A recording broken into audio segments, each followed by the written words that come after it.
안녕하세요. 죄송합니다. 11주차 LAC로 배우는 융복화 수업 자료를 올리도록 하겠습니다. 이번 주에는 이제 2개의 남은 발표들에 대한 코멘트를 드리면서 여러분들로 하여금 그 책에 대한 이해도를 좀 높이도록 도와드리고, 그 다음에는 지금 여러분 과제들 어떻게 진행하고 계신지, 또 앞으로 어떻게 진행될지 얘기를 좀 해보도록 할게요. 우선 첫 번째 영상은 군주론에서 시작하겠습니다. 군주론 팀도 굉장히 꼼꼼하게 열심히 잘 해주셨다고 생각하고 있어요. 니콜로 마키아벨리의 그 영어로는 더 프린스거든요. 그러니까 왕자, 군주라고 하는 사람은 어떠한 덕목을 갖추어야 되는가에 대한 이야기입니다. 그런데 이 책이 우리가 알고 있는 바 마키아벨리즘 이런 단어를 쓰죠. 말하자면 내 정치력을 위해서는 어떤 악랄한 행위를 해도 상관없는 거, 이런 걸 마키아벨리즘이라고 보통 우리가 생각하는데, 그게 제대로 된 이해인가? 또 이 군주론이라고 하는 책을 현대에서 읽었을 때 우리가 배울 수 있는 지점은 없는가? 혹은 배운다는 걸 이제 나쁜 뜻으로 받아들이죠. 마키아벨리즘을 우리가 방금 얘기한 방식의 정의로만 안다면. 그와 달리 마키아벨리가 민주주의의 발전에 기여하는 지점은 없을까? 이게 정말 무조건적인 군주론 옹호에 대한 이야기인가? 이런 것들에 대해서 재평가할 필요가 있다. 이 얘기를 하면서 이제 군주론 얘기를 좀 해보도록 할게요. 마키아벨리가 군주론이라고 하는 책을 쓰게 된 배경을 잘 뽑아주셨어요. 이 시대에 피렌체가 어떤 나라였는가를 아는 것이 사실 굉장히 중요하거든요. 피렌체라고 하는 나라는 굉장히 오랜 기간 동안 자주권을 지켜나가는데 성공을 하는 나라인데요. 문제는 이제 이 이태리를 하나로 통일해서 모두 섭정하고자 하는 아주 강력한 군주가 늘 피렌체를 호시탐탐 노렸다는 거예요. 지정학적으로도 좋고, 또 그게 가지고 있는, 피렌체라고 하는 도시가 가지고 있는 문화도 좋으니까 흡수를 하면 진짜 좋겠다라고 생각하는 게 밀라노입니다. 하물며 이 마키아벨리가 살았었던 시기는 이제 밀라노의 대공 듀크를 뭐라 그러지? 네, 공작이죠. 이제 밀라노 공작이 굉장히 강력한 군사권을 가지고 있었던 때이고, 군사권뿐만 아니라 어마어마한 부를 축적해서 그 부를 바탕으로 군사력 플러스 문화 강국을 만들기 위한 노력, 그래서 후원 일을 굉장히 많이 해요. 예를 들어서 우리가 이름 뻔히 알고 있는 레오나르도 다빈치 같은 사람, 원래는 피렌체 출신이지만, 피렌체 외곽 출신이지만 그 밀라노 대공이 서포트해준다 그러니까 밀라노로 이주하죠. 그런 것들 기억해 보시면 얼마나 그때 이 피렌체라고 하는 작은 나라가 밀라노로부터 본인들을 자주권을 지켜내기 위해서 노력해야만 하는 상황이었는가를 알 수가 있을 겁니다. 그러면서 그 나라를 지켜나가는 과정에서 이제 공화정이라고 하는 것을 유지한다는 게 사실 굉장히 어렵죠. 하나의 공국과 대비해서 보았을 때 하나의 강력한 군주가 중앙집권적으로 움직이는 것과 일종의 민주정으로서의 공화국을 하나 차려놓고 그걸 유지하는 것 간에는 사실 훨씬 국권을 강력하게 하는데, 특히 외침이 있을 때 더 유리한 거는 당연히 군주정이란 말이에요. 그래서 사실 공화정을 지키려고 이 노력하고 있는 게 어떻게 보면 얘네로서는 약점이면서 강점, 그 약점을 강점으로 바꿀 수 있는 방법이 무엇인가를 고민해야 되는 시기였었다고 생각하시면 됩니다. 죄송합니다. 제가 지금 약을 먹긴 했는데 목소리가 좀 잘 안 나와서 실례가 좀 많습니다. 미안하고요. 그리고 나서 이 피렌체라고 하는 도시는 어떤 군주가 있진 않지만 군주만큼이나 위대한 작용을 하는, 그래서 정치에도 영향력을 미칠 만한 대단한 가문이 존재해요. 그 가문의 이름이 메디치 가문입니다. 메디치라는 이름 여기저기서 많이 들어보셨을 것 같아요. 혹시 피렌체를 놀러 가시게 되면요, 이 오렌지 방패 위에 오렌지 5개 얹혀져 있는 것 같은 가문의 문장이 건물 입구에 붙어 있다. 그럼 거기가 메디치가입니다. 메디치가라고 하는 가문은 왜 이 시기, 르네상스 시기까지는 우리가 보통 머릿속에 생각할 때 귀족들 중심으로 통치가 이루어지는 시기잖아요. 근데 르네상스의 초반부에 아주 독특한 현상이 일어나죠. 중세까지는 없었던 일. 그러니까 부르주아라고 하는 계급이 생겨납니다. 그래서 스스로 자신을 일으키는 자수성가하는 상인 계급들이 있다는 얘기고, 이 상인 계급들이 오히려 대부분의 귀족들보다도 더 강력한 경제력과 거기에서부터 연동되어서 나타나게 되는 뭐 군사력 이런 것들을 갖추고 있는 가문들이 있어요.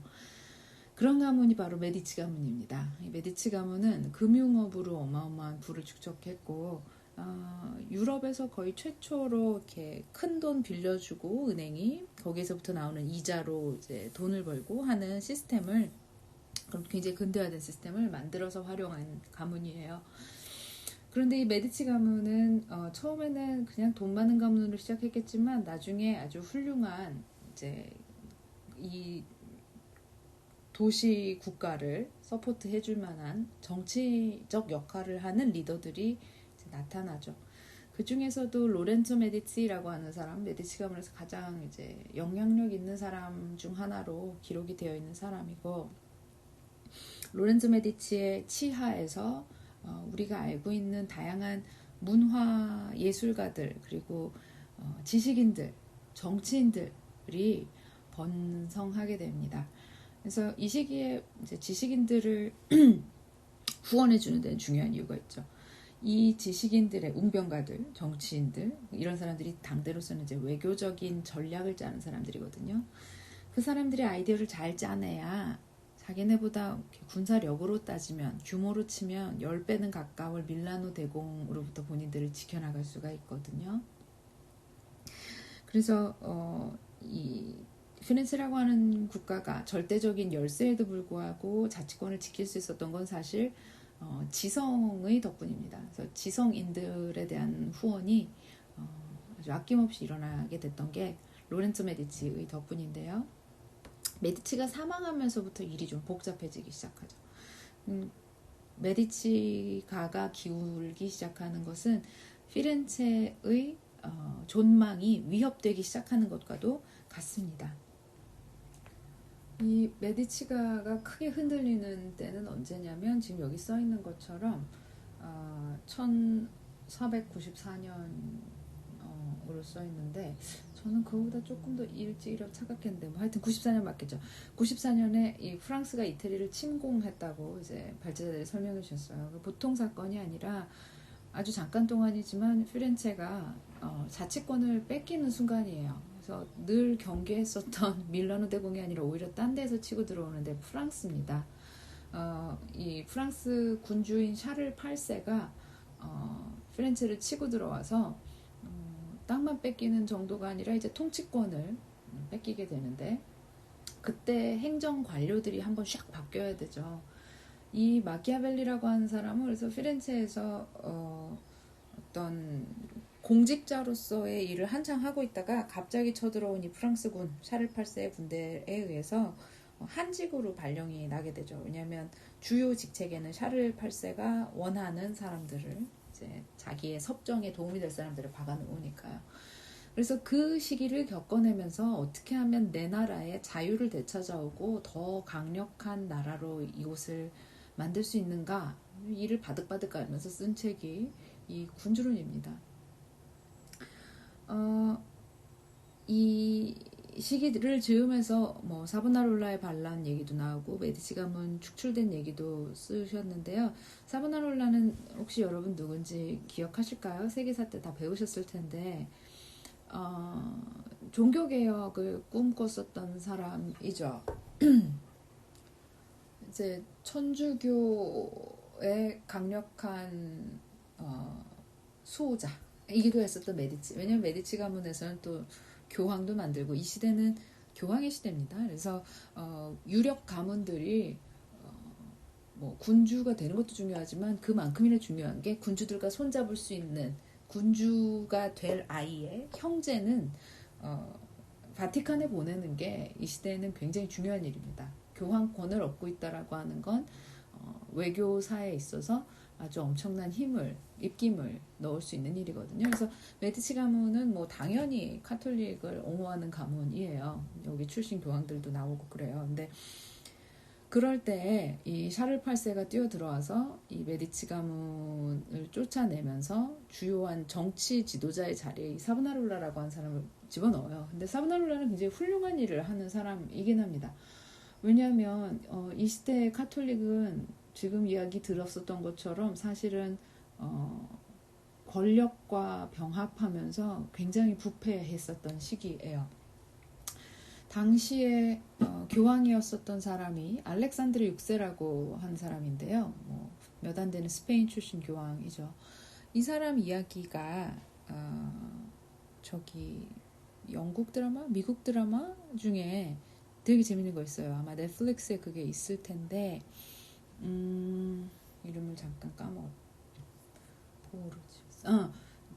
보르지아스라는 드라마거든요. 아마 보르지아로 나오지 않았을까, 보르자로 나오지 않았을까 싶은데 이 보르지아 가문이 당시에 교황이에요. 알렉산드르 6세를 이제 교황으로 만들어요. 그리고 그 사람은 교황인데 이 부분 들으면 약간 아리송하실 거예요. 애들이 많아요.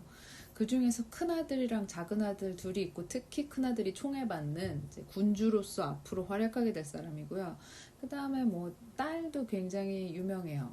르네상스 시대의 가장 아름다운 금발미녀 뭐 이런 걸로 잘 알려져 있는 인물인데 어쨌건 간에 이 가족들, 자기 자식들에게 이제 힘을, 권력을 더 실어주려고 노력을 한 교황이기도 하고 동시에 카톨릭 내부에서 이 권력, 특히 정치 권력과의 규합에 있어서 이 사람이 앞장서는 것만큼 그만큼 부패 상황이 굉장히 심각한 사람이죠. 그래서 그 부분을 지적하고 나서는 게 사보나롤라의 이제 종교개혁의 주요한 이유가 되거든요. 그래서 이 사람이 앉아있는 동안 아주 빠른 속도로 피렌체가 이제 이 사람에게 감화를 받죠. 그러다가 사보나롤라의 이렇게 가르친 보르지아스 영화 보면 사보나롤라 장면이 몇 번 나와요. 근데 모여서 사람들이 처음에는 와 하고 이제 자기네가 늘 믿던 종교의 잘못 뭐 이런 것들을 깨닫게 되니까 몰려들었다가 나중에는 그 정도가 어떻게 보면 너무 지나치다고 생각해서 이제 사람들이 시들해지기도 하려니와 그때를 즈음해서 굉장히 다양한 정치적인 격변이 일어납니다. 앞서 얘기한 밀라노의 스포르차 가문이 위협을 하고 치고 들어오기도 하고 또 그 시대로서는 주변부에 있는 또 다른 도시국가 피사라고 하는 국가가 힘을 막 얻어나가고 있는 때이기도 했고 또 시에나 지역에서도 사람들이 힘을 키워나가고 있었고 이런 상황에서 큰 사건이 하나 일어나는데 피렌체로서는 프랑스의 그 샤를 8세가 철군을 하기까지 돼요. 그래서 사보나롤라에게 더 이상 힘을 크게 실어주지를 못해요. 그럴 때 알렉산드르 6세에 대한 공격을 사보나롤라가 계속하니까 이제 알렉산드르 6세는 장꾀를 써서 뭘 하냐면 이 사람이 이제 정치력이 굉장히 높은 사람이죠. 카톨릭 내부 안에서 여러 수도원들한테 이제 공고를 내려서 사보나롤라의 잘못을 투고를 하라 그래요. 근데 그 투고가 거짓이어도 상관없는 거예요. 그래서 온갖 거짓 비방들이 이런저런 수도원으로부터 교황청으로 몰려들고 그 죄목을 가지고 사보나롤라를 처단합니다. 그래서 이때 뭐 사형 장면이 드라마에 나왔나 모르겠는데 하여튼 그걸 글로 저는 확실히 읽었었는데 너무 끔찍한 방식으로 참형하는 장면이 이제 나오죠.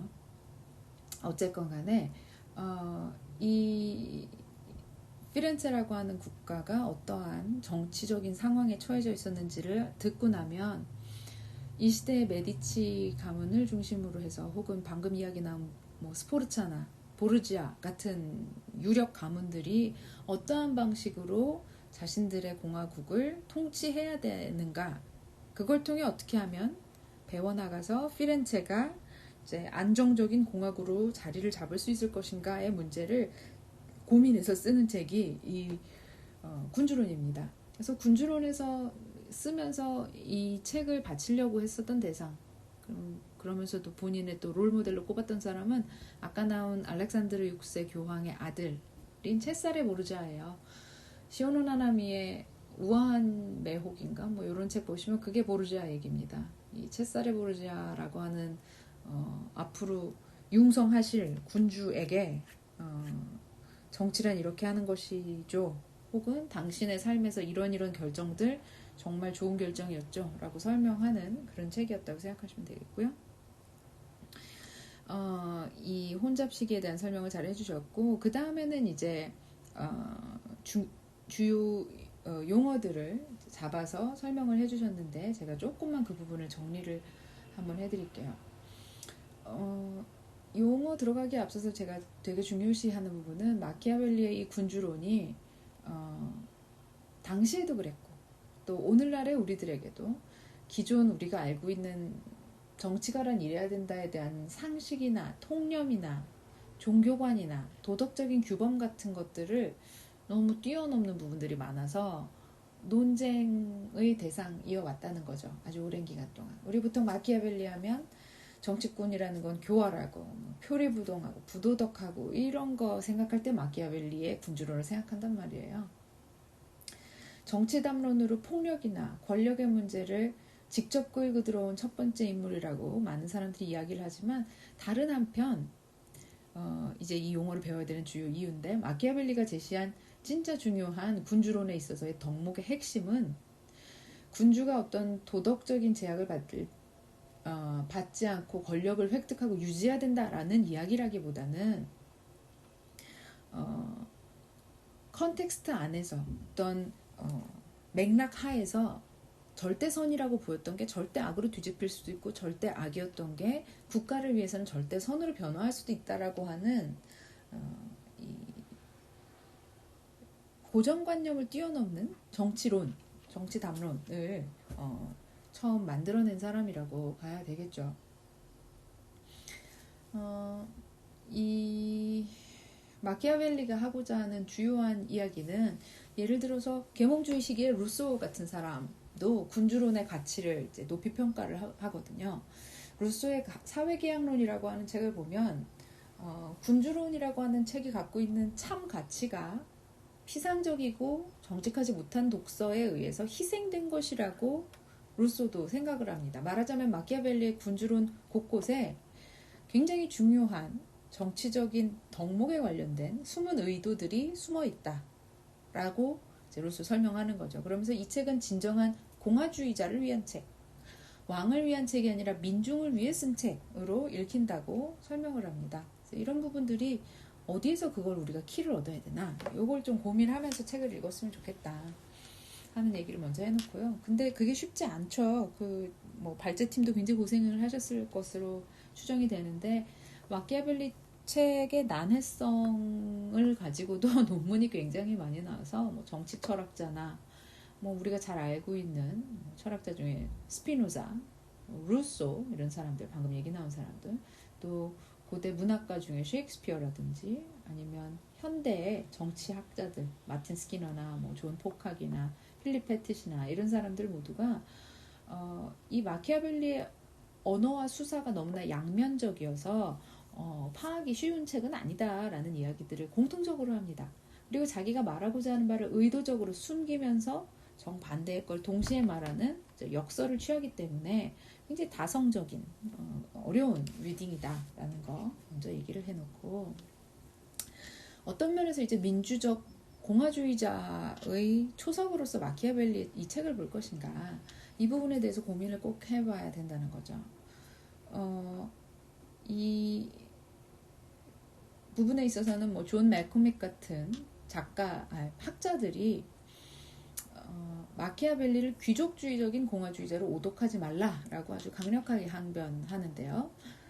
마키아벨리 이론에 내장되어 있는 이 귀족, 상층, 부유층 중심의 공화주의라는 건 그렇게 중요한 부분이 아니라는 거죠. 오히려 마키아벨리가 최종 목표로 삼는 부분은 보통 사람들의 정치 참여, 그걸 통해서 이 공화정을 운영하는 데 있어서의 어떤 민주성이라고 하는 걸 어떻게 끌고 올 것인가. 말하자면 이 군주에게 조언하는 형식을 띠고 있지만 그 내용을 잘 살펴보시면 민심을 읽어야 된다는 얘기가 가장 주요한 포인트거든요. 그래서 이게 굉장히 현대 민주주의 이론 및 실천에 훨씬 더 깊은 연관을 맺고 있지, 귀족적인 공화정을 상정하느라고 쓴 책은 아니다라는 부분을 좀 짚고 넘어가야 할 것 같습니다. 예를 들면 마키아벨리는 모든 도시에는 서로 다른 두 개의 기질이 있다고 얘기하는데 그 두 개의 기질은 민중과 귀족이죠. 민중은 귀족으로부터 명령, 억압 같은 걸 받지 않기를 원하고 귀족은 민중에게 명령과 억압을 부과하기를 원한다. 뭐 이런 부분들이 책에서 이제 발제자들은 기억하실 거예요. 발견이 됩니다. 그에 따르면 마키아벨리에 따르면 사실 다수 인구를 점령하고 있는 건 민중이죠. 이 민중이 정치에 참여할 때 그로 인해서 귀족과 평민 간에 갈등이 생겨날 수밖에 없는데 이 갈등이야말로 정치적인 역동성의 동력이라고 보고 있습니다. 그러니까 군주는 자기 권력을 유지하기 위해서는 귀족 친화적인 결정을 내리는 게 아니라 민중 친화적인 관계를 유지해서 그에서부터 오는 결정들을 내려야 된다라는 주장이 굉장히 여러 번에 걸쳐서 강력히 드러나요. 그래서 이런저런 말로 귀족들 이야기 나오는 거에서 시선이 분산되지만 실질적으로 하고 싶은 얘기는 거기에 있는 게 아닌가라고 많은 현대 정치학자들이 분석하고 있답니다. 귀족보다 민중이 다수라고 하는 부분에 굉장히 신경을 많이 써요. 왜냐하면 민중이 다수이기 때문에 군주가 민중을 자기의 적으로 삼을 경우 권력을 상실할 수밖에 없다는 거. 그거를 계속 주지시켜 주거든요. 그에 비해서 통치자가 귀족과 적대하게 되더라도 민중과 관계만 친화적으로 유지를 하면 자기를 보호하는데 어려움이 없다. 그래서 민중과 적대하지 않는 게 굉장히 중요하다. 이 얘기가 끊임없이 나옵니다. 그래서 민주정을 만들고자 하는 목표를 가진 책이었었다라는 얘기를 좀 해줄 필요가 있고요. 이제 용어 얘기를 조금 해볼까요? 여기 아프다. 뭐 용어로는 지금 여기도 써있지만 비르트와 포르투나 같은 용어들이 나옵니다. 4개의 주요 키워드가 나오는데요. 포르투나, 그다음에 비르투, 네체시타, 그리고 프루덴자라고 하는 4가지 용어이죠. 이 용어들에 대해서 좀 텍스트로 정리를 해줬으면 듣는 사람들이 더 편했을 것 같다는 생각이 들고요. 우선 이런 부분이 어디에서 제일 잘 나타나냐면 몇 장이다 이걸 얘기해 주는 게 다른 사람들한테 도움이 되진 않겠구나. 우선 제가 한 인용구를 따다가 읽어드릴게요. 그리고 나서 그 인용구에서부터 비르투와 포르투나가 무엇인지 이제 뭐 프루덴자는 뭔지 설명을 해봅시다. 들어보세요. 운명의 신은 우리에게 자유의지를 주었고 인간의 일 가운데 절반을 우리 스스로 할 수 있게 했다. 따라서 운명의 여신이 역경과 고난을 가져다 주었다 하더라도 여기 밑줄을 그어보세요. 운명의 여신이 역경과 고난을 인간은 자신의 자유의지와 비르투로 대응할 수 있다. 운명이 가진 파괴적인 힘은 준비가 허술한 약한 고리를 공격해 자신의 위력을 과시하려 한다는 데 있다. 그렇기에 그와 맞설 준비와 실력을 갖춘 사람을 피한다. 비르투는 시대와 상황이 요청하는 불가피성에 맞게 행사해야 한다. 비르투를 실천하려면 불가피성이라는 게 필요하다 그랬어요. 그리고 평화 시기에 맞는 방책과 전환기에 필요한 방책은 다르다. 상황이 무엇을 요청하는지 상대주의를 계속 신경 쓰는 거예요. 그에 따라 어떤 방책이 필요한지를 이해하는 프루덴자를 가져야 한다. 그래서 지도자에게 부여된 하지만 하지 않으면 안 되는 과업을 이해할 수 있게 된다. 그런 지도자에게는 기회가 주어진다. 기회는 비르투를 갖춘 지도자에게 운명의 여신이 주는 선물이다. 그 기회를 잡아 적극적으로 나설 때 지도자는 민중으로부터 지지를 얻고 명성을 쌓을 수 있으며 위대함을 실현할 수 있다. 궁극적으로는 국가와 공동체를 행복하게 할 수 있다. 이런 문장이 나옵니다. 지금 여러 가지 아이디어들이 나왔는데 우선 가장 최종 목표는 공동체를 행복하게 하는 거. 그게 군주가 해야 될 일이라고 설명했다는 걸 먼저 기억하시고 그때에 뭐 비르투니, 이제 네체시타니, 프루덴자니 하는 용어들이 나왔습니다. 이 용어들은 무엇을 의미하는가? 우선 포르투나라고 하는 건요. fortune이죠, 말 그대로. 그래서 운명 같은 겁니다. 이 군주가 우연히 마주하게 돼 자기의 행운이나 운명이나 기회나 아니면 주어진 환경 같은 거요. 그런 객관적인 상황 내지는 자기가 겪어야만 하는, 감내해야 되는 제약 상황을 얘기합니다. 그리고 비르투는 virtue예요. 영어로 하면. 그래서 어떤 덕목이냐, 용기라든지 대담성이라든지 결단력, 의지력, 리더십, 카리스마, 또 나쁜 식으로 이야기하면 교활함 같은 다양한 종류의 주체적인 역량, 자기 능력, 이런 것들을 비르투라고 합니다. 기존의 정치학에서의 해설들은 이 포르투나와 비르투에 훨씬 치중을 해서 설명을 하는데요. 우리 발제자들도 그쪽에 좀 더 관심이 많았던 것 같고요. 그것만큼이나 중요한 부분이 네체시타와 프루덴사입니다. 왜냐하면 포르투나랑 비르투만이 군주에게 필요한 것이라고 하면 자기가 뭐 전략이건 뭐 용기건 능력이건 간에 뭔가 갖추고 있는 비르투가 있는 사람이라면 뭐 교활하고 남을 나중에 전략적으로 뒤에서 확 치고 이런 일들을 할 수 있는 것도 비르투란 말이에요. 그걸 가능하게 해주는 건 자기에게 어떤 주어지는 환경이나 기회 같은 것들이죠.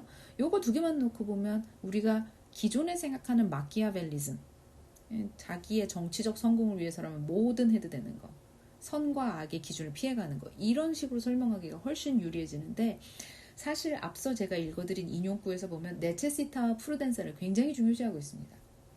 네체시타라는 건 무엇이냐, 어떤 불가피성을 이야기하죠. necessity예요, 영어로. 그래서 사회가 변환되는 시기에, 아까 제가 읽을 때 그런 얘기를 했어요. 안정기랑 변화기에 사용해야 할 방책이 다르다고. 이 세상이 변하고 있을 때 전환기에 필요한, 기존 시대에는 자기가 하지 않아도 됐을 만한 특정한 행위, 결단에 대한 불가피한 요구를 네체시타라고 부릅니다. 그러니까 상황, 맥락에 맞추어서 내가 아니구나. 이 국가에 굉장히 심각한 어떤 위해가 나타났을 때, 그때 내리게 되는 결정은 비록 내가 개인으로서 생각했을 때 혹은 안정기에 내리지 않았을 어떤 잔인한 결정을 내려야 될 때도 있어요. 나랑 친했던 귀족을, 그 가문을 완전 파문시키거나 아니면 하다못해 사형을 집행을 해야 되는 상황까지도 올 수 있지만, 그게 국가의 안정을 위해서라면 어쩔 수 없이 해야 된다는 거예요. 그래서 네체시타라고 하는 부분 얘기를 했고, 그 다음엔 프루덴사 이야기를 했습니다. 이 프루덴사라고 하는 게 사실 굉장히 중요한 부분으로 책에선 조명이 되고 있는데, 프루덴사는 실천적 이성을 얘기합니다. 그러니까 지식이라든지 내가 예전에 어떤 다른 경험들에서 얻었던 지혜, 현명함 같은 것들을 실제로 내 행동에 집어넣어서 활용할 수 있는 능력, 그걸 갖추는 게 중요하죠. 머리로는 어떻게 해야 되는지 알겠는데, 아이고 제가 화면을 보세요. 그런데도 불구하고 실천을 못한다면 그건 의미가 없는 것이죠. 그래서 이 네체시타 프루덴사라고 하는 것들, 불가피성에 대한 이해와 그 시기에 내가 어떤 특정한 행동을, 내가 이성을 바탕으로 해서 실천해낼 수 있는 능력, 이 네체시타 프루덴사를 갖추는 것이 중요하다는 부분을 우리가 이해하고 나면, 마키아벨리의 이 책은 민주적 공화론을 짜내기 위한 책이구나를 좀 더 가깝게 이해할 수가 있을 겁니다. 또 이런 부분들이 동시대 한국 정치를 이해하는 데에도 굉장히 중요하죠. 현실주의가 굉장히 약하다는 게 한국 정치의 되게 중요한 특징 가운데 하나입니다. 이런 환경에서 우리가 겉으로는 좋은 것만 말하고 속으로는 거짓말하는 숨은 마키아벨리들, 우리 한 명 한 명이 그런지도 모르죠. 이런 현실주의가 약해질 때 도덕적인 것도 타락할 수밖에 없습니다. 그래서 정치 담론이 이상적이라고 해서 뭐 있는 그대로 받아들여서도 안 될 것이고요. 정치 담론 내부에 숨어져 있는 권력론적이고 수사적인 어떤 부분들을 분석하고, 또 국가가 제시하고 있는 도덕 담론에 대해서 어떤, 거기에는 이원론적인 사고가 존재할 수 있다는 것을 인정하고 그 양면을 모두 들여다보려고 고민해야 됩니다. 이상적인 규범 그리고 현실 세계라고 하는 게 두 개에 완전히 분리되어 있는 상호 배타적인 관계가 아니라 좀 더 변증법적으로 접근해야 돼.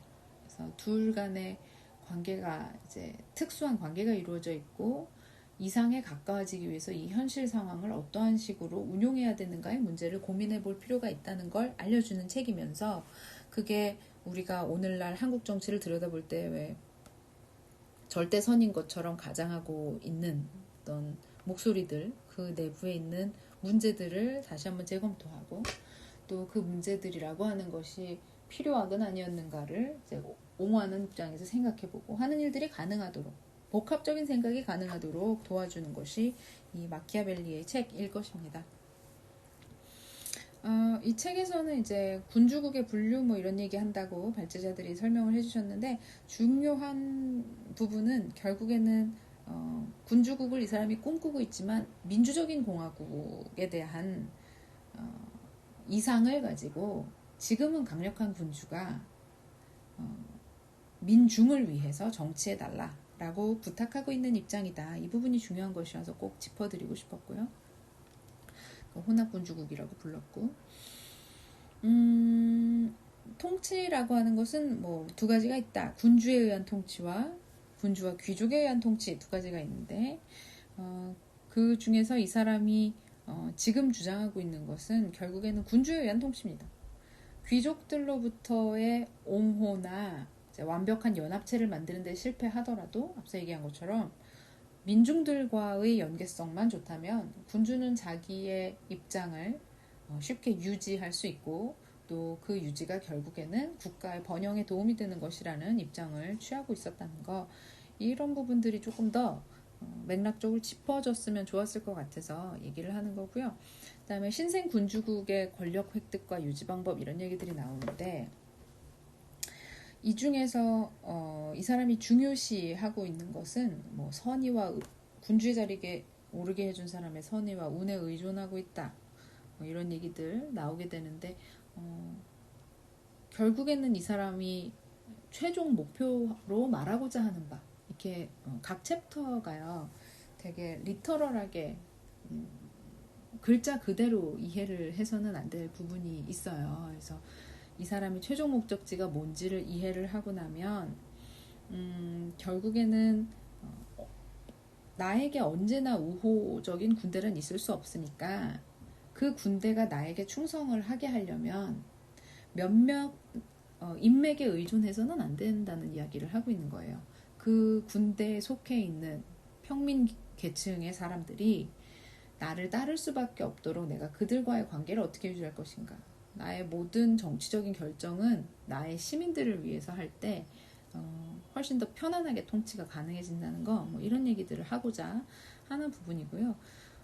이 악행을 통해 군주국을 획득한다는 이야기, 잔혹한 행위를 검토하고 단번에 실행한다, 되풀이되지 않게 한다는 얘기를 하는데, 이 악행을 이야기할 때 여기서도 꼭 짚어줘야 될 부분이 이거예요. 나쁜 짓을 아무 때나 해도 된다는 얘기가 아닙니다.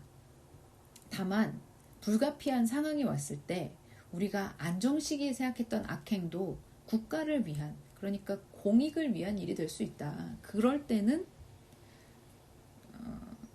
피도 눈물도 없이, 우리가 잘 표현하는 걸로, 그냥 내가 거기에서부터 온 어떤 윤리적인 도덕적인 문제에 휘말리지 말고, 감정적으로 동요되지 말고, 국가를 위해서 나라고 하는 사람의 감정을 잠깐 아이솔레이트 시키고 처리하라는 거예요.